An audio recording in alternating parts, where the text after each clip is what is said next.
ഒരു cooker cups ഉണ്ടാക്കിയാലോ?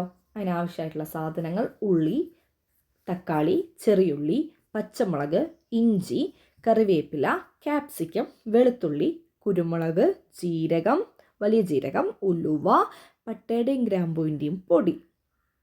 എന്നിട്ട് ഈ ഇഞ്ചി, വെളുത്തുള്ളി, പച്ചമുളക്, ചെറിയുള്ളി ഇതൊക്കെ നന്നായിട്ട് ചതച്ചെടുക്കണം. ചതച്ച് തന്നെ എടുക്കണം. പിന്നെ മിക്സിയിലിട്ട് അരക്കാൻ പാടില്ല. അതിനുശേഷം കുക്കർ വെച്ച് നന്നായിട്ട് ഉള്ളിയിട്ട് വഴറ്റി അതിനുശേഷം വെളുത്തുള്ളി, ചതച്ച് വെച്ച വെളുത്തുള്ളി, പച്ചമുളക്, പിന്നെ ഇഞ്ചി, ചെറിയുള്ളി ഇട്ടതിന് ശേഷം കുരുമുളക്, വലിയ ജീരകം, ഉലുവ, പട്ട, ഗ്രാമ്പു ഇതിട്ട് നന്നായിട്ട് മിക്സ് ചെയ്യുക. അല്പം വളരെ കുറച്ച് മുളക് പൊടി, മല്ലിപ്പൊടി, മഞ്ഞൾപ്പൊടി, കുരുമുളക് പൊടി കുറച്ചുകൂടി ആവാം കേട്ടോ. അതിനുശേഷം നന്നായിട്ട് മിക്സ് ചെയ്ത് കൊടുത്തതിന് ശേഷം നമ്മുടെ കഴുകി വെച്ച ചിക്കൻ അതിലേക്ക് ഇട്ട് കൊടുക്കുക. ചിക്കൻ ഇട്ട് കൊടുത്തതിന് ശേഷം വേണം നമ്മൾ ഉപ്പിട്ട് കൊടുക്കാൻ.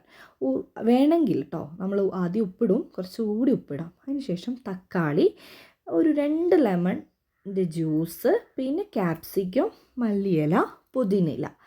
അങ്ങനെ ചിക്കൻ വേവാൻ വേണ്ടിയിട്ട് അല്പം വെള്ളം ഒഴിച്ച് ആ ചിക്കൻ അതിൽ നിന്ന് ഒരു ഹാഫ് വേവാക്കി എടുക്കണം.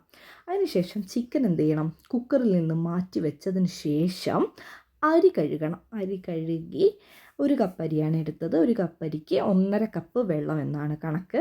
അങ്ങനെ നമ്മുടെ കുക്കറിലേക്ക് ഈ അരി ഇട്ട് കൊടുക്കുക. അരി ഇട്ട് കൊടുത്തതിന് ശേഷം ഒന്ന് ഇളക്കിയതിന് ശേഷം എന്ത് ചെയ്യുക? നമ്മൾ 1.5 കപ്പ് ചൂടുവെള്ളം കറക്റ്റായിട്ട് ഒഴിച്ച് 2 വിസിലും കുറച്ച് നേരം ദമ്മുമാണ് കേട്ടോ വിസിൽ.